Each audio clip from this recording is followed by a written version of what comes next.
910 நாட்கள் மக்கள் போராடுறாங்களாம். 910வது நாள் இவர் போறாராம். பரந்தூருக்கு பறந்து போனாரா? நான் கேட்கல, மறந்து போனாரா? இதுவரைக்கும் மறந்து போன பரந்தூருக்கு திடீரென்று பறந்து போனார்னா என்ன அர்த்தம்? சினிமால நடிக்கும் போது பரந்தூர்ல நம்ம காதுலே விழாது, டேக் மட்டும்தான் போகும். இப்ப டேக் ஆஃப் ஆகணும். சினிமால நடிக்கும் போது டேக் மட்டும்தான் கேட்கும்.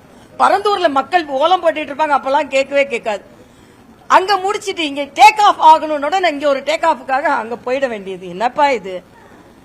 இது மாநில அரசு தேர்வு செய்து கொடுத்த இடம். மாநில அரசு தேர்வு செய்த இடத்தை மத்திய அரசு ஏன் ஏற்றுக்கொண்டது என்றால், மீனம்பாக்கத்திலிருந்து கனெக்டிவிட்டி இருக்கணும், பெங்களூர் ஹைவேல இருந்து கனெக்டிவிட்டி இருக்கணும், டிஜிட்டல் கனெக்டிவிட்டி இருக்கணும். என்ன, நாங்களும் விவசாயிகளுக்கு ஆதரவானவர்கள் தான். இதே விஜய் விவசாயிகளுக்கு கொடுக்கின்ற காம்பன்சேஷனை கொஞ்சம் கூட்டி கொடுங்க, இல்லனா அவங்க மேல வழக்குகளை ரத்து செய்யுங்க, அவங்க நியாயத்திற்கு போராடுகிறார்கள் என்று சொன்னால் நான் கேட்டிருப்பேன். நீங்க இவ்வளவு வருஷம் கழிச்சு இடத்த மாத்துங்கன்னா ஏன் முத நாளே சொல்லல? இன்னொரு இடம் இருந்தா சொல்லுங்க. இப்ப இவ்வளவு பண்ணி நிலம் கையகப்படுத்த ஆரம்பித்த பின்பு நான் பரந்தூருக்கு வருவேன் என்றால் அது பொதுநலமா சுயநலமா என்று நீங்கள் புரிந்து கொள்ளுங்கள் என்பது எனது கருத்து.